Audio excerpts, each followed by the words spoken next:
ខ្ញុំចាញ់ឯងម្ដងហើយខ្ញុំគួរអរគុណលោកគ្រូវិញទេលោកទាំងពីរកាន់តែហាត់កាន់តែប្រកាយនេះបើលោកឪពុកខ្ញុំជ្រាបគាត់ច្បាស់ជាសប្បាយចិត្តហើយនេះក៏មកពីខ្ញុំមានលោកគ្រូខ្លាំងប្រកាយម្នាក់ដែរបងមាននន់បានអីមកទៀតហើយនឹងគេអាកោខ្ទេដែលបងចុចចិត្តពិសាលោកនិលឯកនិលពេញមកហូបអាកោខ្ទេជាមួយគ្នា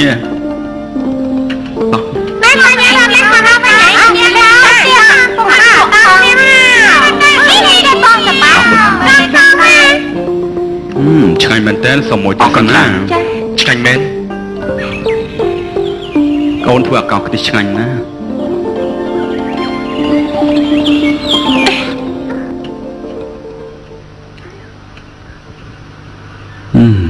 បានអីនឹងម៉ែភួងចាអាកោអញ្ជើញភាសាអាកោលោកប្អូនកូនទេវីគេចំហុយអាកោខ្ទិះហើយក៏រៀបចំទុកជូនលោកប្អូនពិសាល្អហើយអញ្ចឹងខ្ញុំកំពុងតែឃ្លានស្រាប់ផងអញ្ចឹងពិសាឲ្យបានច្រើនទៅណាលោកប្អូន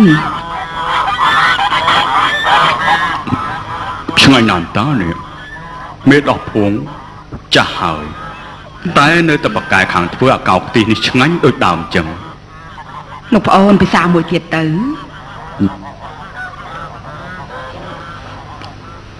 ណែចុះហើយណាមិនក៏មិនឃើញកូនទេវីម៉ែដងចានាងសុំខ្ញុំចេញទៅខាងក្រៅហើយមានខ្ចប់អាកោទៅជាមួយផងចុះគេទៅមានការអីម៉ែដងចាឮប្រាប់ថាមានធរៈបន្តិចមានធរៈខាងក្រៅការពិតអូនមានធរៈមកជួបបងសោះគឺព្រោះតែអូននឹកបងនឹងណាបើជម្រាបម៉ែដោះហើយនឹងពុកតាមត្រង់នោះគឺលោកទាំងពីរប្រកាសជាមិនឲ្យមកទេព្រោះឪពុកបងនិងឪពុកអូនជាគូសត្រូវនឹងគ្នាមែនទេលោកឪពុកខ្ញុំជាមនុស្សស្រឡាញ់រាជខ្មែរណាស់លោកការពារឈាមខ្មែរកុំឲ្យហូរ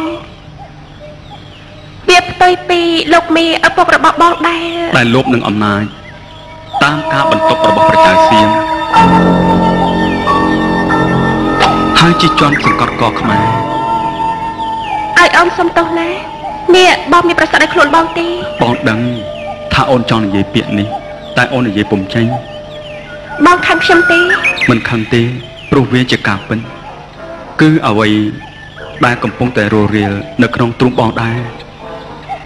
ចិត្តបងមិនខុសពីឪពុករបស់អូនទេគឺស្រឡាញ់រាជខ្មែរអាណិតដល់ជាតិខ្មែរគ្រប់ដង្ហើមចេញចូលដែលខ្មែរធ្លាក់ខ្លួនជាអាណាព្យាបាលរបស់ប្រជាសៀម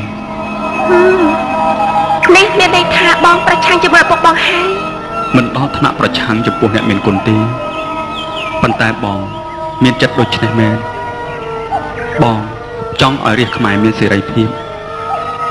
មិនចង់ឲ្យនៅក្រោមបាតជើងរបស់ប្រជាសៀមឡើយតែរាល់ថ្ងៃនេះបងជាមេតបប្រជាសៀមណាមេតបតែឈ្មោះទេតែចិត្តគំនិតបេះដូងរបស់បងនៅជាមួយរាជខ្មែរជានិច្ចបងនឹងធ្វើអ្វីគ្រប់យ៉ាងឲ្យតែអាចជួយរាជក្រីក្របានបើពុកបានលើសម្ដីបងពុកប្រកាសជាពេញចិត្តស្លាប់ហើយពុកតែនិយាយថាបងជាស្លឹកឈើជ្រុះឆ្ងាយពីគល់អូននិយាយពីរូបអាកោអូនយកមកថ្ងៃនេះក៏ឆ្ងាញ់ណាស់ដែរបងគិតថាលាអូនហើយណាអូនក៏ល្មមត្រឡប់ទៅវិញដែរហើយ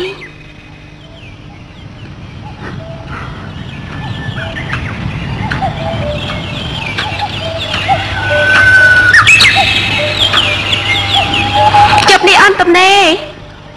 យប់នេះយើងជួបគ្នាម្ដងទៀតអូនមានរឿងចង់ជម្រាបបងយប់នេះបងក៏ទំនេរបងមកបាន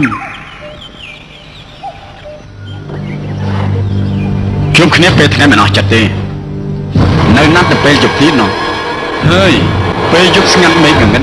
តើគេណាត់គ្នាមកធ្វើអ្វីច្បាស់ទៅណោះលោកកាម៉ានេះលោកមកយូរហើយល្មមមកលបស្ដាប់អ្នកទាំងពីរជជែកគ្នាបាន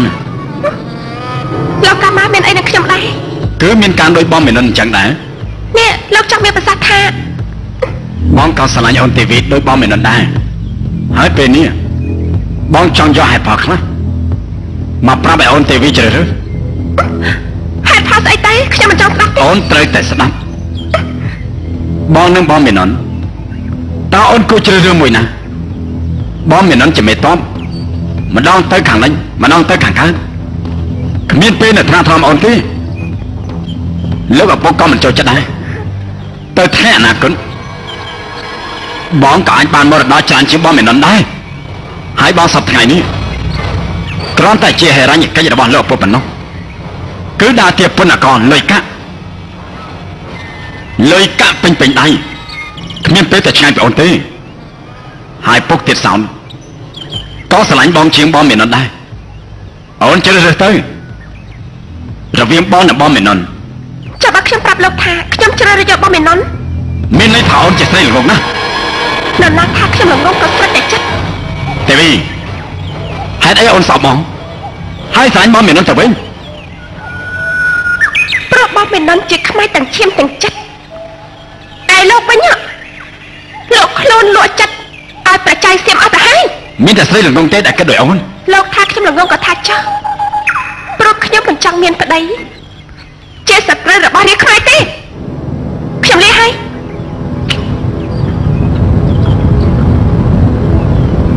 ទេវី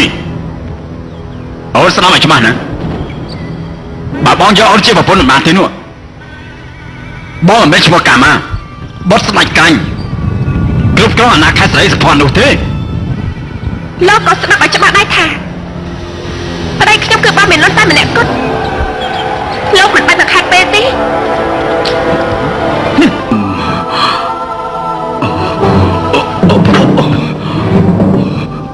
ម៉ែដល់អូយជួយខ្ញុំផងម៉ែដល់លោកអូនយ៉ាងម៉េចនឹងលោកអូនជួយផងម៉ែដល់យ៉ាងម៉េចនឹងលោកអូនជួយខ្ញុំផងម៉ែដល់លោកអូនយ៉ាងម៉េចនឹងហេតុអីក៏សុករលំក្រែងអញ្ចឹងលោកអូនគឺជំងឺចាស់នឹងណាម៉ែដល់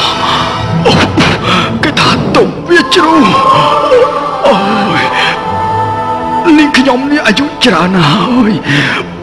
លោកអូនខំថ្មិចភ្នែកសម្រាប់ទៅណាកុំខំនិយាយពេកណាលោកអូន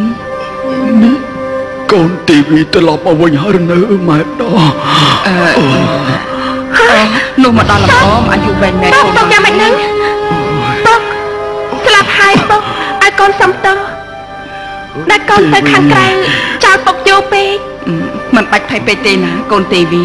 លោកប្អូនអស់អីហើយពុកមិនអីទេកូនខាវិញអាមីឡុនវាហ៊ានពោពេកទាំងនេះប្រាប់ស្រីស្នេហ៍វាផងឯកំមកប៉ុណ្ណាលោកពងប្រែជាបងមេននចាំស្គាល់ចិត្តស្រីនោះហើយទើបយកឈ្មោះអ្នកមានគុណតែលេងសើចដូច្នេះកូនគ្មានកំណត់ឯងខំលើកដំកើងវាឲ្យឡើងទ្រឹងជាមេតបរបស់ព្រះចៅសៀមនេះអាណាខេត្តស្រីសុភ័ណ្ឌនេះគួរតែវាមានកំណត់យប់នេះបងមេនន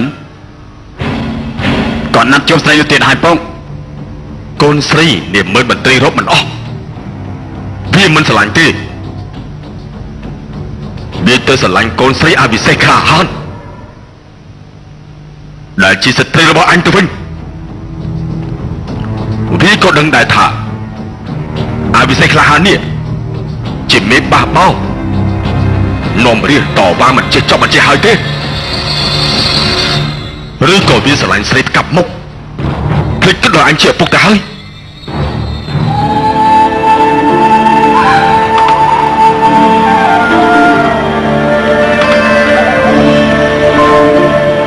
បងមេននមកហើយទេវីបងស្មានតែអូនភ្លេចពាក្យសន្យាទៅហើយហេតុអីក៏យូរម្ល៉េះសំទោសពុកគាត់មិន